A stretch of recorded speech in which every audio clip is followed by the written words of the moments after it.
Hello, everyone, and welcome to today's webinar titled A Canine Knows Best for Facility Security. I'm Ann Cosgrove, the Editor-in-Chief of Facility Executive Magazine, and this webinar today is presented by Elite Detection Canine. Before we get started, I would like to cover a few housekeeping items with you.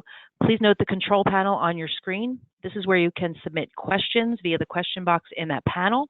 You can send your questions in at any time, and our speaker will address them after the presentation. Also, please note the orange arrow on the left side of your control panel. Clicking on that will either expand or collapse the panel, so please be sure it is expanded so you can access the question box at the end or during the presentation. If at any time you experience a technical difficulty, you can also send a message to us in that question section, and someone will respond to you privately.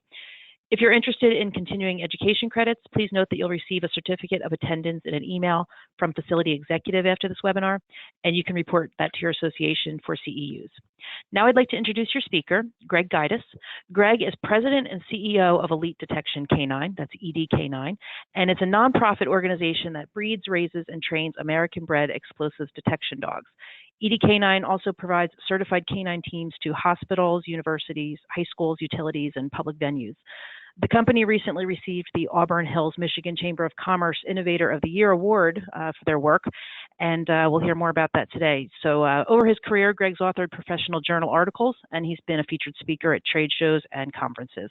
So we look forward to hearing him speak on this topic about his company today. Welcome, Greg. Thank you, Ann. It's a pleasure to be here. I want to thank you all for joining us this afternoon. And so what we'll be talking about is the canine knows best for your facility. And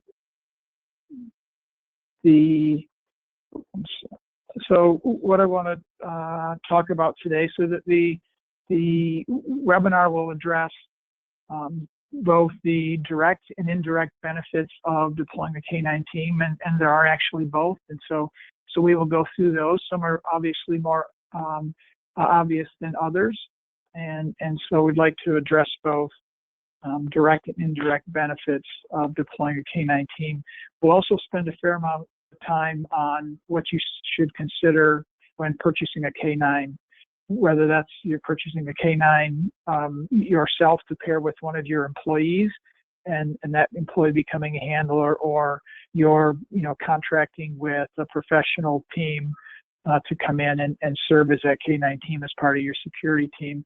Some things to consider, and we'll go in depth in each of these areas. An American-bred canine versus a European-bred. What types of training has that canine had, and over its early lifetime, from birth up until the time that you purchase it. And then we'll also talk about a single-purpose canine versus a dual-use canine. And again, depending on your environment, you may want to consider either. Single-purpose would generally be explosives only or narcotics only. Dual-use would be explosives and aggression or apprehension, or as others commonly known would be as a bite dog. So we'll talk about the purposes and of each of those.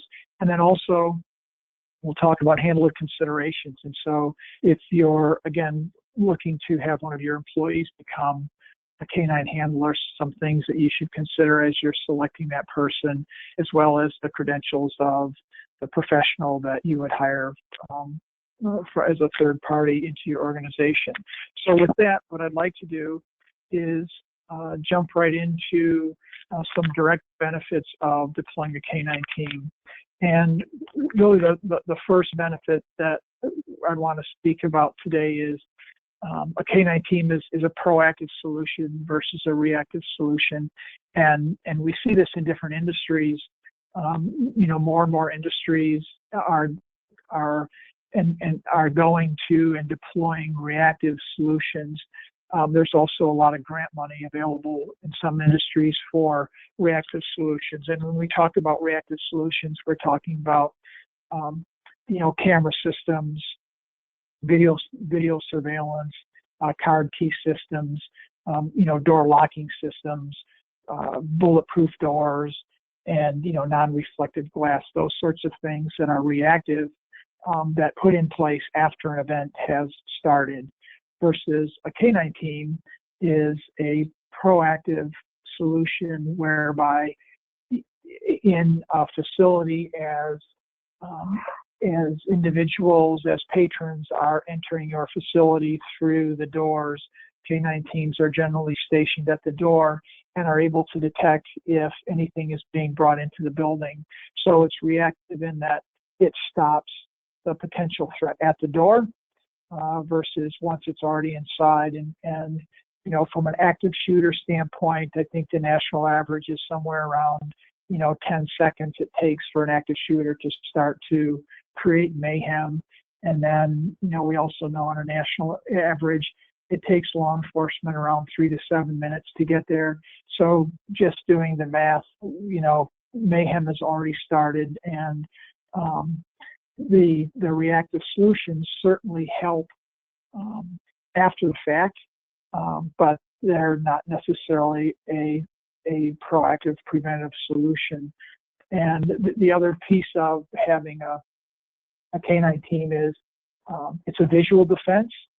And so it's very clear what that canine team is there to do. Now, you don't always necessarily broadcast the capabilities of the canine, so you don't necessarily have to say that, well, this is an explosive detection canine, or this is a narcotics, or this is an apprehension, just by virtue of that canine being there. It's a visual deterrent. It's also a soft deterrent, again, depending on if it's the type of facility that you're in.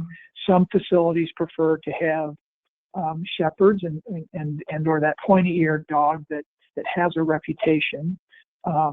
Certainly German shepherds are very well known with their affiliation with law enforcement and with the U.S. military, and so they come with a perceived perception.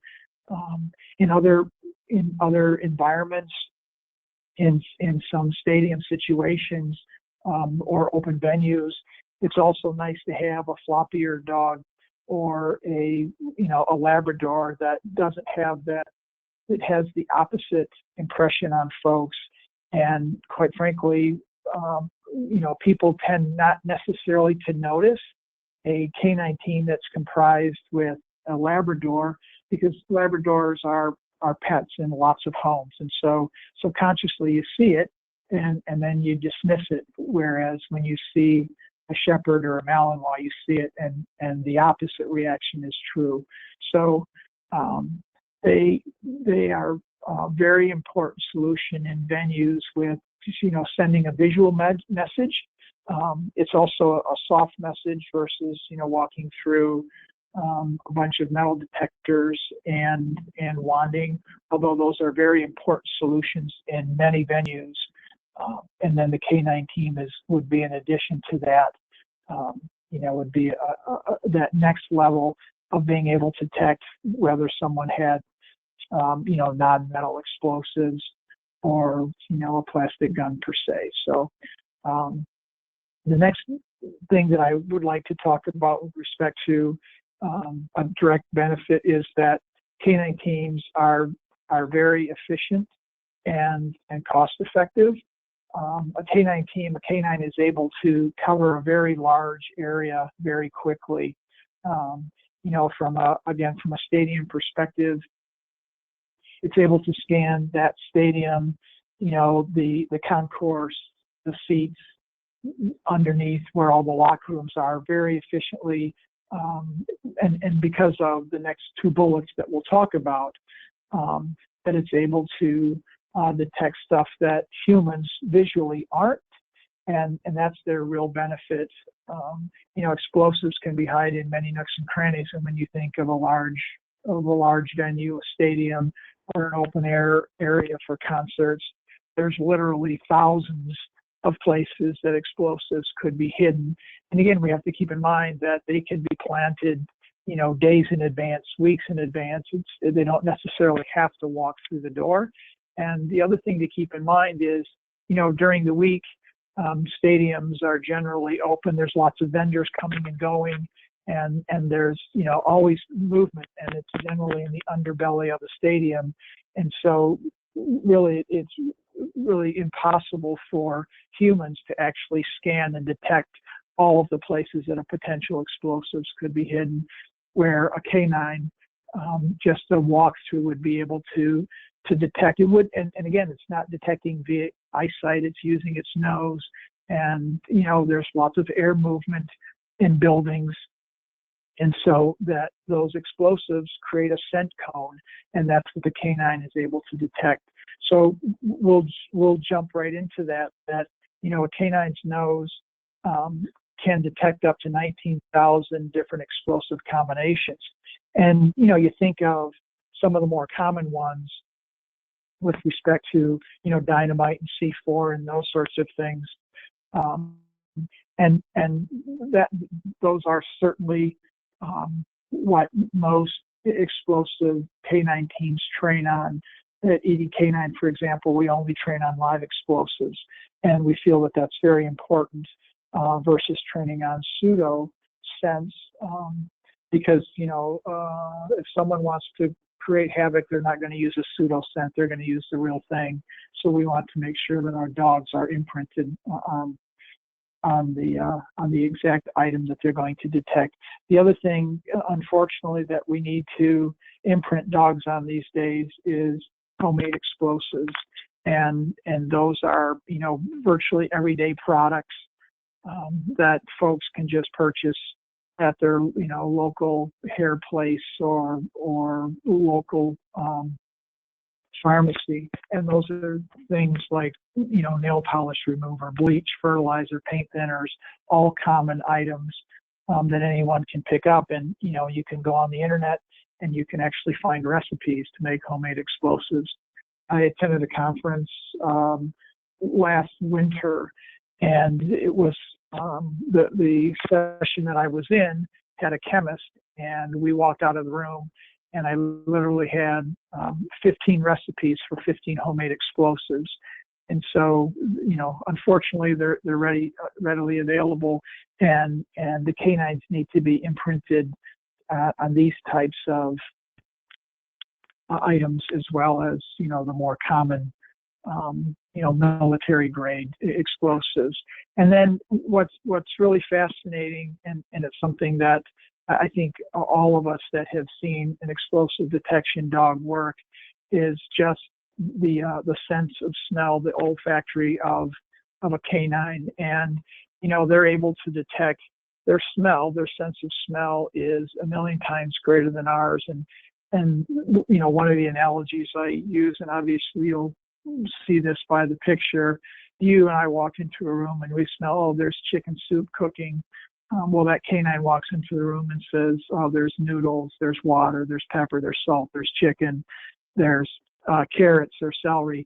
They pick out all the different ingredients, and that's what makes a canine team so effective in large arenas and in large facilities. In large open areas, is they can cover that ground. And again, they don't necessarily have to be right on top of it to detect the odor. Again, odors move. And so a canine should be trained to not only detect static odor that is hidden somewhere, but also scent in motion. And as I mentioned just a few minutes earlier, in all, virtually in every facility, large or small, there's always air moving, and that air actually moves the odor of the explosives, which the dog would be able to detect, and then it follows that odor until it gets stronger, and then obviously gives its passive signal that it has detected something. So now what I'd like to do is change from a direct benefit standpoint and start to talk about some indirect benefits of deploying a canine team. And the first one is, it's by virtue of the team itself, and this is a little more true with a canine team made up of a Labrador versus a Shepherd or another pointy-eared dog, and that canine team is approachable. Most people like dogs, and obviously there's groups and individuals that have had bad experience, and they will walk the other side of the hallway, whether it's a German Shepherd or a standard poodle.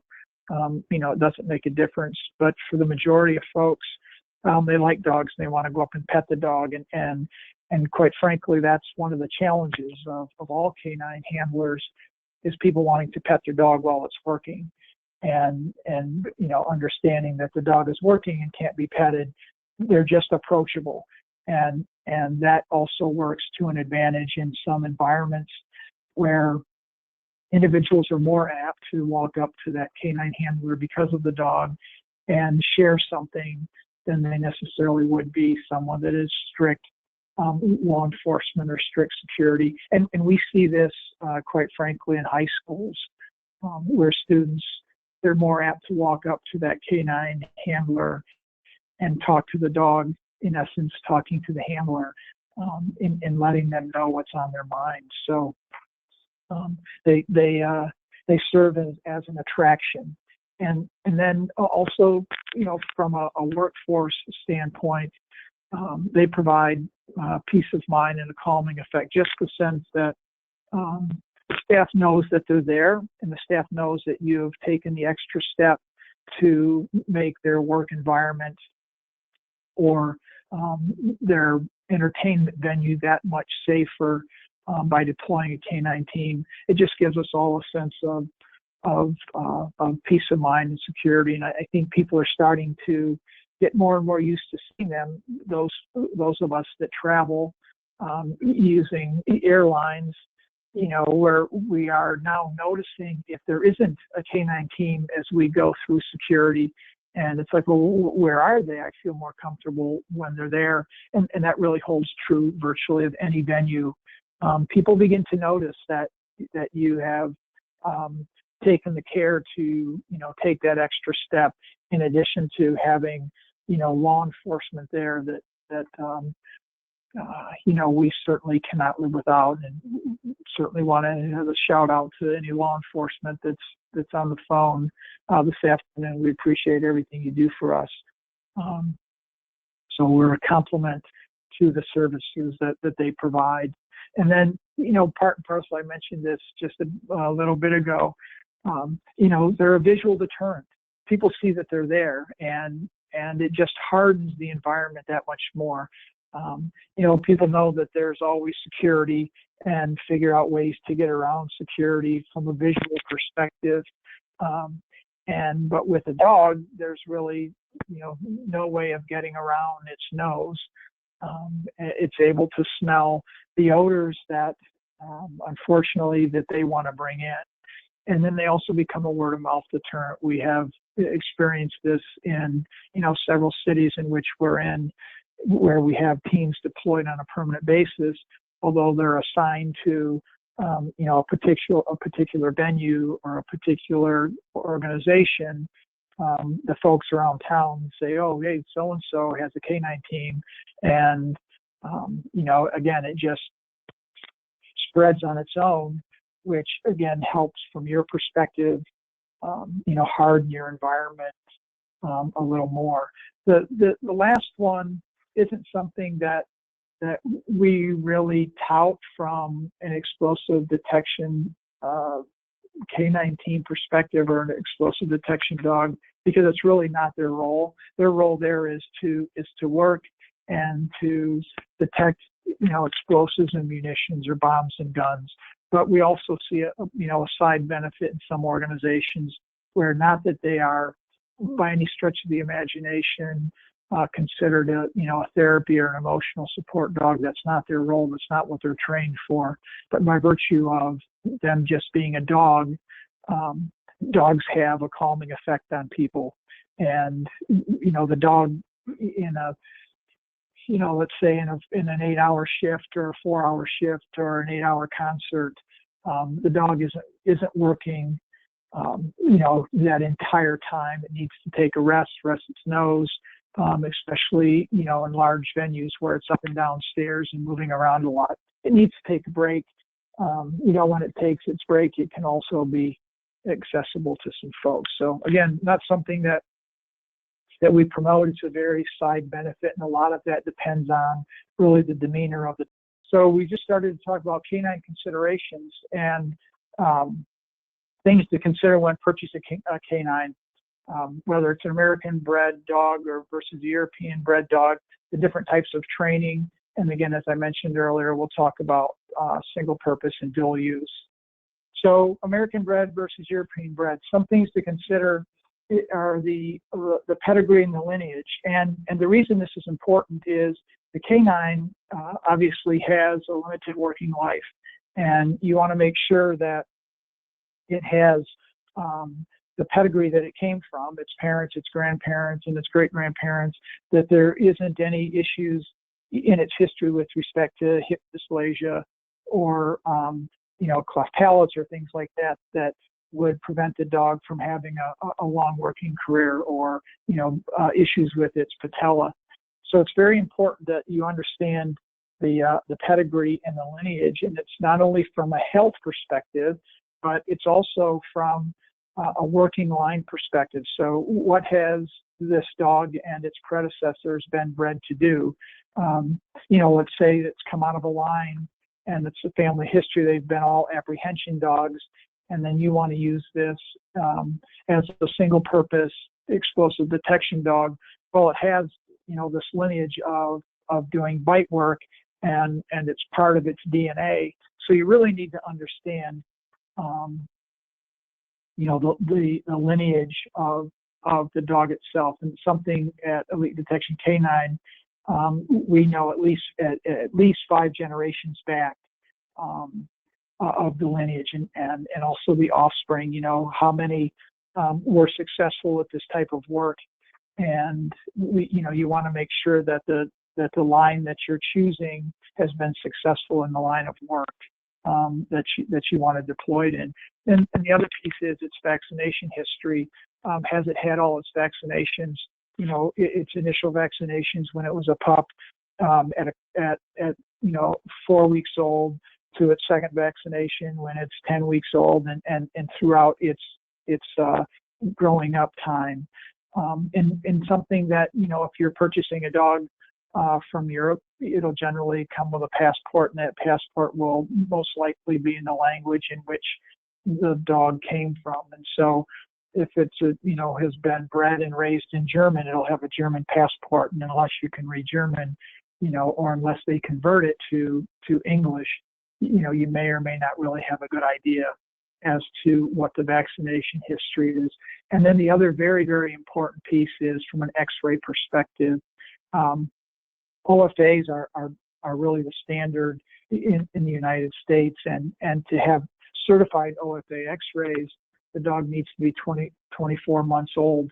And so generally, if you're purchasing a dog from Europe, it's somewhere in the 12 to 15 to 18 month area. And unless you're getting a guarantee, a health guarantee up through 24 months, then, the OFAs that they took really aren't certified until they're 2 years old. There's another standard that's out there. It's called PEN-HIP, and there's some of the big differences are that PEN-HIP can be done at 4 months of age on the pup, and there's over a 90% success rate that what those X-rays measured at 4 months will be true at 24 and 36 months. And so it's a very, very early indicator that the dog has sound hips and elbows. And again, keep in mind that large breed dogs like Labs and Shepherds, on a national average, there's about a 30% chance that they'll have hip dysplasia. So, if you're spending $8,000 to $10,000 or $8,000 to $25,000 to purchase a dog from Europe, fly over there, evaluate it, all those costs that are associated with it, and then you get back here and you have X-rays done and realize that it has the propensity for hip dysplasia. Again, the dog only has a limited working life, so we need to be able to maximize that as much as possible. And the last thing you want it to do is to not be able to work in a couple years, and then you have to go through the whole retirement process plus loss of use of that dog and have to purchase another one. Now I want to start talking about training of the dog, and this is throughout the whole dog's life. And again, these are important questions to ask the breeder, wherever you get the dog, whether it's a European bred dog or it's a dog bred in the United States, you really want to understand the training, and you want to understand, did they do early neurological stimulation within the first couple of weeks of the puppy's life before its eyes and ears are open? What sort of behavioral training happened? Was it exposed to, as well as environmental training, socialization, and imprinting? And I'll talk in more detail about each one of these. So from an early neurological stimulation, as I mentioned, these are exercises that you expose the puppy to in its first couple of weeks of life. Again, the dog's eyes and ears won't open until probably closer to the third week, but you want to expose them, and you can see there's 5 little images on the screen of different ways that the dog is held and is stroked and handled, handled with different types of gloves, rubber gloves, leather gloves, things that are prickly, things that are smooth. Again, just to stimulate it's neurologically before its eyes and ears are open, and exposing it again, even to different sounds. Even though its ears aren't open, it can feel it, right? We hear loud music and we feel it in our chest. The same is true of a little pup. And then exposing it to different surfaces and different colors are all very, very important in the early stages of life to help build environmental soundness.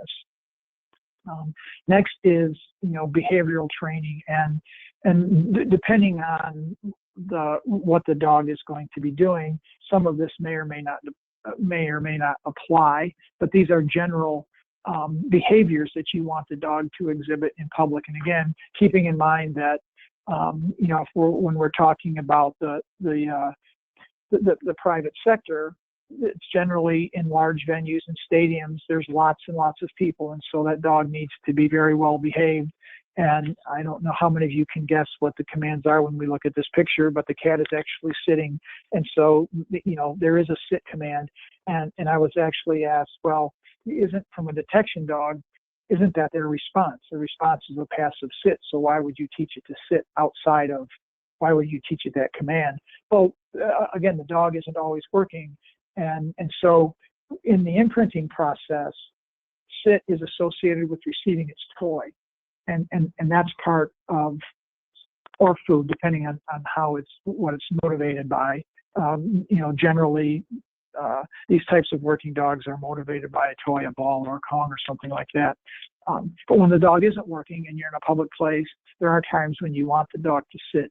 And so it will understand the command inside of the imprinting process and inside the work process. Again, keep in mind, when most dogs go to work, the handler does something with them. They'll either put a special collar on them, or they have a separate vest, or there's a verbal command that they give, whether it's, search or find, that cues the dog it's time to go to work, versus when it's not in a work mode and it's actually just in a pet mode, it needs to sit. The next one is heel. Again, more in a public environment where, the dog needs to understand it needs to be next to you, and it's, not off searching, 20 feet down the lead, but it's walking calmly next to you. The third picture, depending on your age, you may or not even know who that person is, but the command associated with this picture is leave it. And again, that's important in that as you're going through an environment, that if the dog sees a distraction, that there's a command that says, leave that alone, stay focused, stay with me, whether that's in work environment or when it's not working, that it ignores distractions, that you don't want it to go off and chase a squirrel or a leaf, right? Leave it and stay with me. The next one, again, is one of the commands, a work command, and that's find it.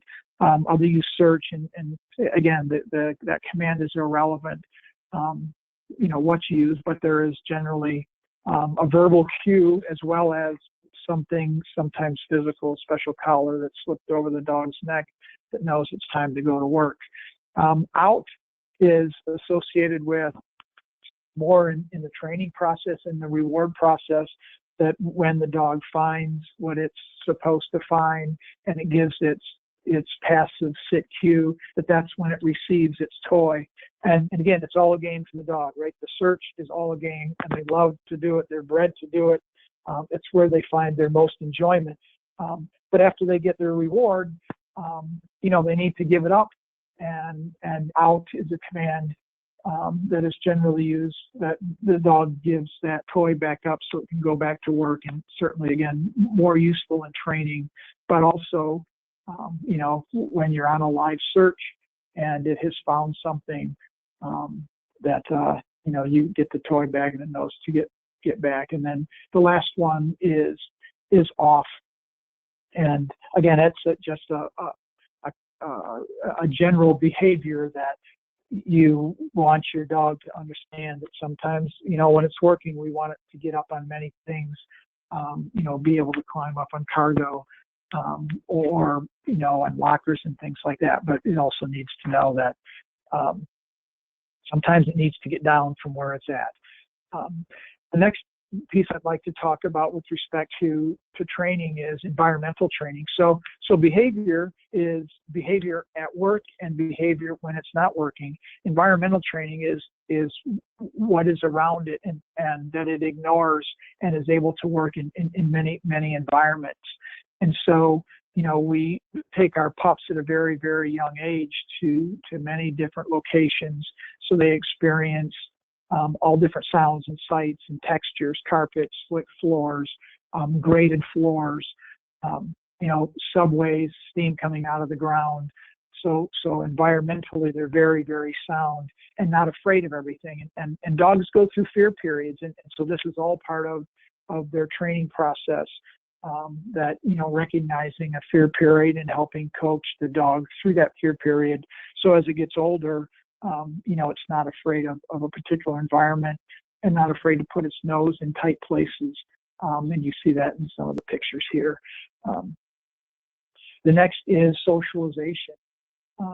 Yes, they are working dogs, but they need to be behaved in social environments.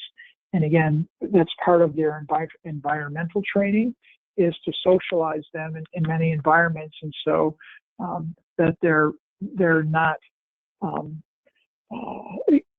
terrified, or they're not surprised when they go in certain environments. And so, our theory is that we train in environments in which the dog will work. And so, training in large venues and stadiums, in hospitals and schools. And so the dogs, when they go to that work site, it's oh hum to them.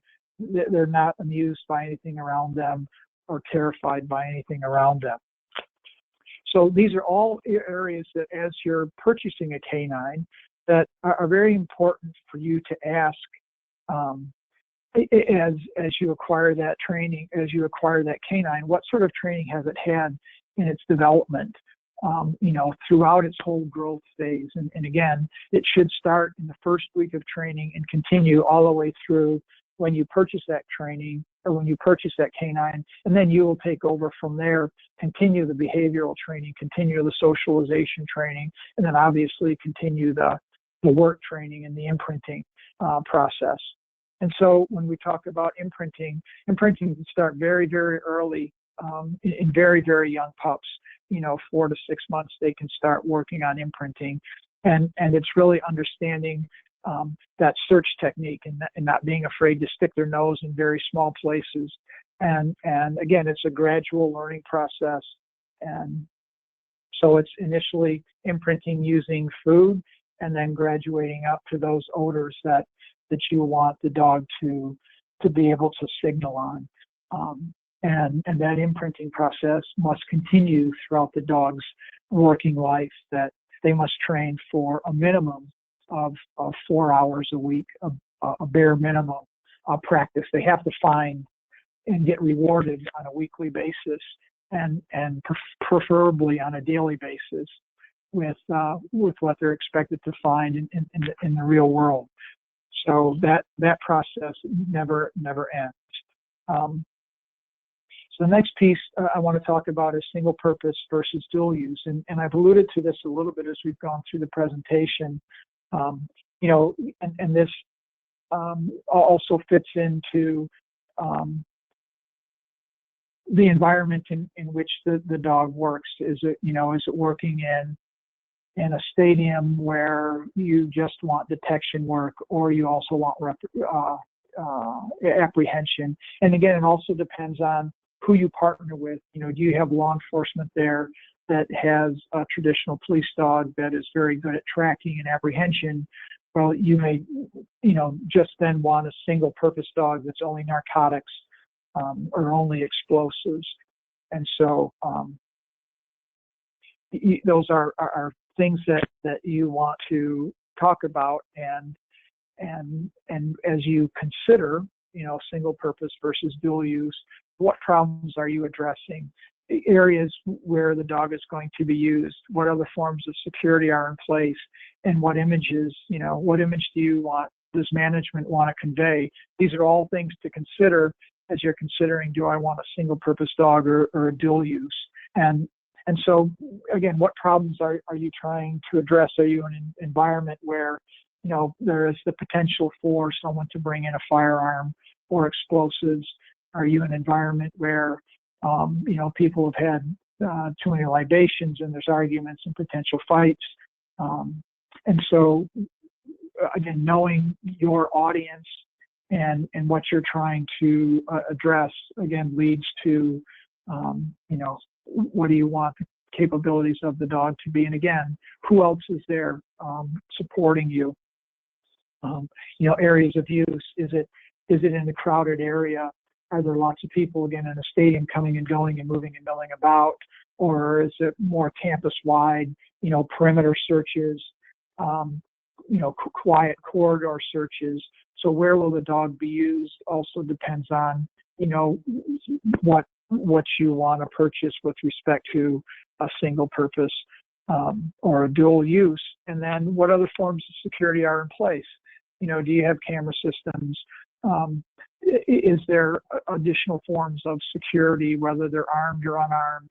Is there law enforcement there? Again, depending on what you have accessible to you will also dictate the type of dog that you should select. And then lastly, what images does management want to present? A lot of facilities, they want to present an image, and we certainly agree with this. It's a warm and welcoming place, but we're also looking out for your best interest.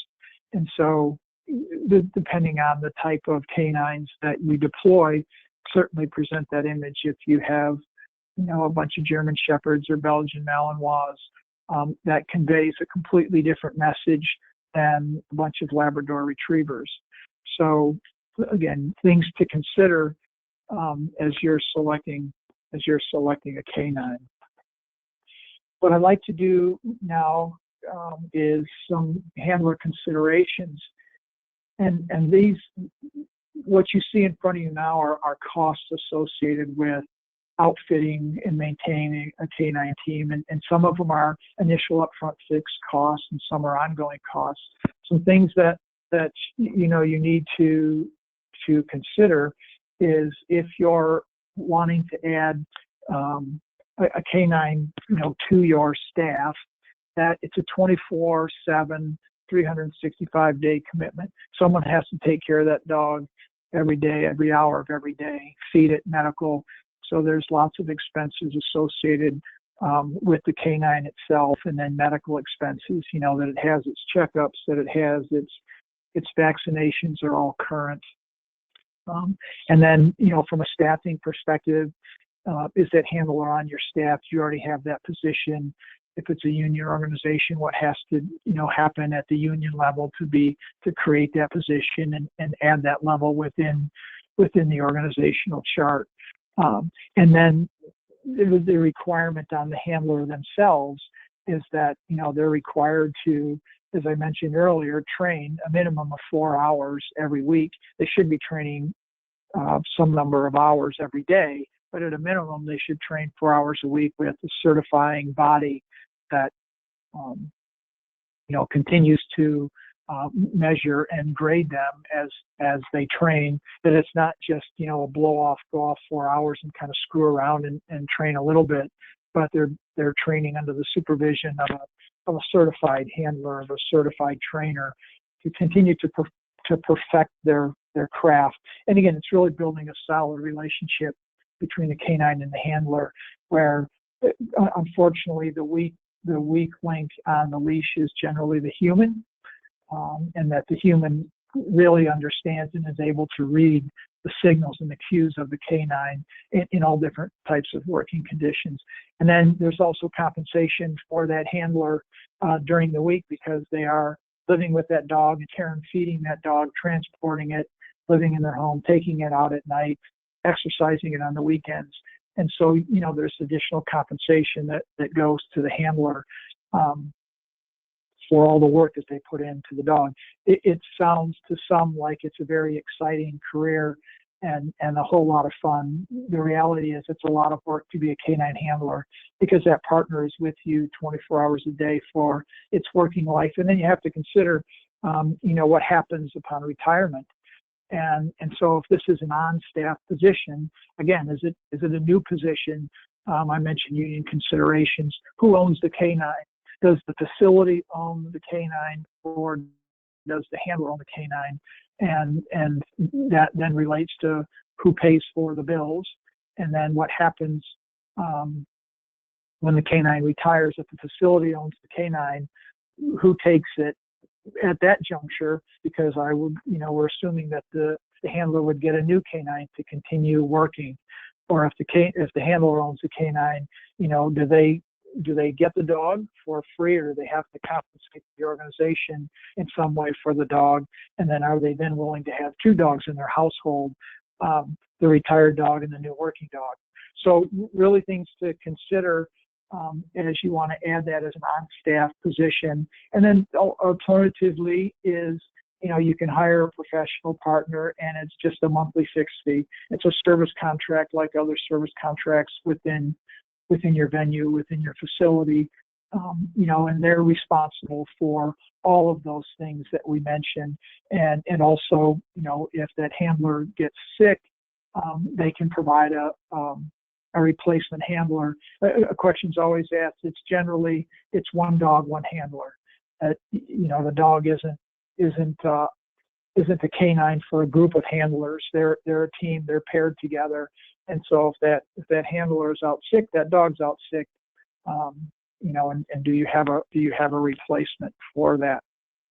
So hopefully some things that will be helpful for you as you consider adding canine to your organization, or if you already have canine, expanding it, and if you're looking to purchase other canines, some things to look for. You know, hopefully you haven't had a poor experience in purchasing a canine, and hopefully this will be of some value going forward. Just real quickly, as Ann mentioned in the very beginning of the presentation, Elite Detection Canine is a nonprofit organization. We specifically breed, raise, and train American bred scent detection dogs. That's all we do, and provide certified canine teams. Again, we focus on explosives and munition.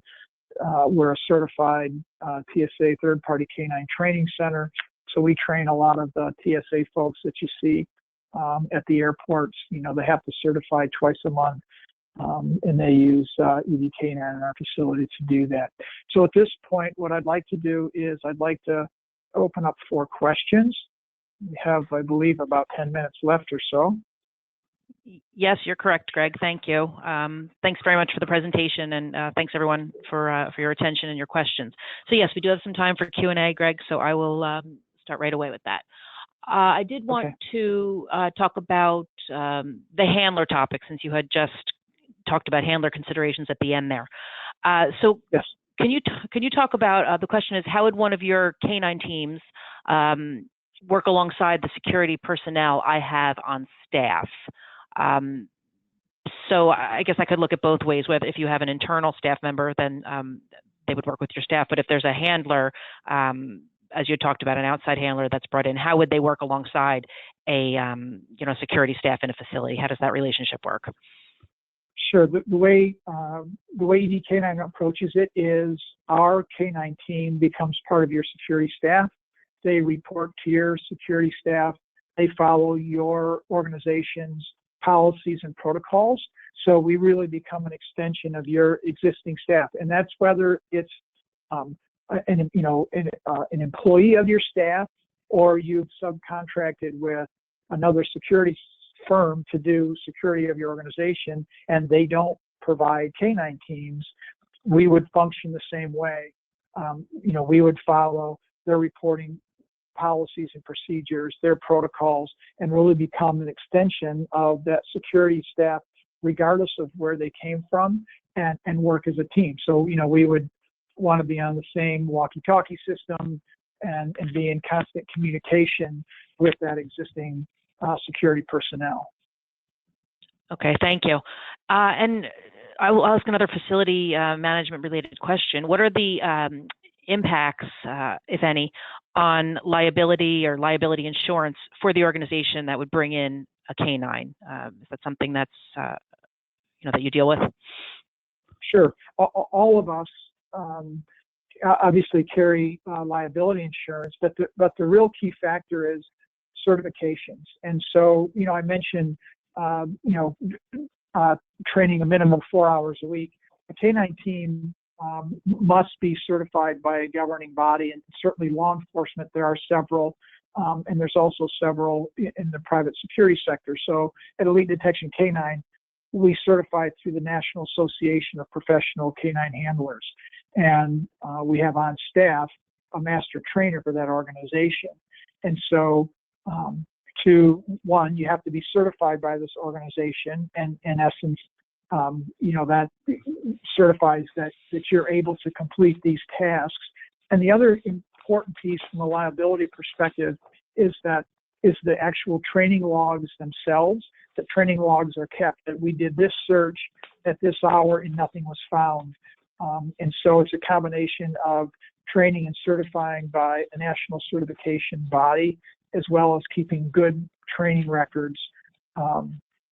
Those are all very important. And then lastly, obviously, liability insurance, but it's really to maintain certification through a nationally recognized organization. Okay, thank you for explaining that. So I want to switch gears and go into a question about the actual training of the dogs. So the question is, can you give an example or two of how you train your dogs to detect scent in motion? Yes, that's a great question. So it's actually having the odor move. And so whether it's having 10 people with the same looking backpack on and they're walking, and again, it's really, it's not unlike static, other than the scent is located in backpacks or luggage or on people, where there's groups of those folks moving, and the dog is working like it's working in a crowd, and working behind them, working beside them, and really training the dog to pick up that odor or that scent cone. As the person passes by, there's a scent cone that's left. Obviously, you and I, we can't smell it or see it, but the dog picks up the particles of the explosives or the munitions, the black powder. And so it's just training the dogs, and it's repetition of having the odors be moving about, and the dogs being trained to follow and identify that scent cone and follow the scent cone, until they get its strongest piece, or the strongest odor, and then providing the positive response. So it's doing all of the training in motion, moving, with people and devices, versus just having it sit stationary in an area. Very important. It's a great question, especially for venues. As people walk in, there's lots of people milling about. I just have a quick example, if I could. We had a canine team at a homeless dinner at an organization, and firearms weren't allowed in this facility. And a gentleman came in and happened to be standing somewhat near our canine team, and the canine, and they were just observing. There was local law enforcement there, as well as the organization's security, and the canine kept wanting to move towards this person, and just sat next to them and just kept, giving a signal that there's something here. So the handler actually asked the gentleman, by chance, you have a firearm in your pocket? And he said, well, I do. And again, it was several people standing around. The person wasn't moving, but the airflow, the dog picked up the scent cone and alerted their handler. Interesting. Thank you for that example. Okay, so then I guess we have time for one last question. I do want to thank everyone for sending in their questions, and Greg, I'm going to pose this last one to you before we wrap it up.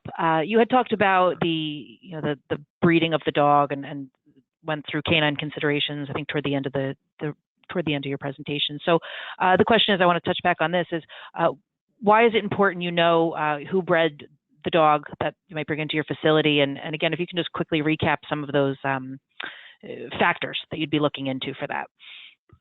Sure. Before I answer the question, I want to thank all of you that hung on while we had the technical glitch. I appreciate that very much.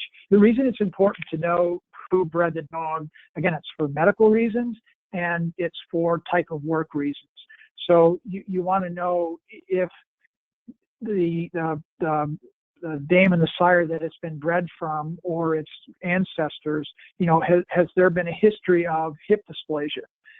Has there been a history of, issues with floating patellas? So you want to know all of these things because it's all genetic. And when we breed, it's all about science today. It's understanding that lineage of the the sire and the dame. What do they produce? And by virtue of what they produce, that's all in the gene pool, and it comes through to their siblings. And so you want to know, is there anything in its history that may manifest itself in the dog that I purchased? And again, because the dog only has a working life, if you're paying 10 grand for a dog and you get it, and at 24 months, you realize it has bilateral hip dysplasia and it can't work, you're out the money, you're out the dog, and then you've got to buy another one. So it's very, very important. And the other thing that's important, and the industry is really moving this way, we've done a real good job in some industries is breeding out health issues. Now where we're moving to is understanding the genome of the dog, what makes a good working dog. And when I say working, there's many careers. So what makes a good guide dog versus a good explosive detection dog versus a good search and rescue dog. And so we're actually working with some universities that are studying the genome so we can start breeding for that type of dog, that type of work career. And again, we all want to, reduce the number of career change dogs that have to go out that can't work. And so it's really all about the science, and you'll have a much better experience with your working dog if it's bred to do exactly what you want it to do, and it's, they're athletes. So think of them that way. And, not to go to a sports analogy, but the football Columbine, they check every little thing out about this athlete before they invest the money, and you should do the same thing because you are actually purchasing an athlete. These dogs are highly trained professional athletes. So again, thank you all for your time this afternoon. Thank you, Greg, and thanks for that closing comments. I appreciate that. And of course, thank you to Elite Detection Canine for sponsoring the webinar, and to our attendees, of course, for your attention and your questions today. We appreciate it. A recording of this webinar will be available online at facilityexecutive.com. As well as on the ED Canine website. We'll get that recorded, cleaned up version for you. And please also check out ED Canine's website if you'd like to learn more about what Greg's been talking about today. And their website is Elite Detection, the letter K, the number 9.com. Thank you very much and have a great afternoon. Thank you.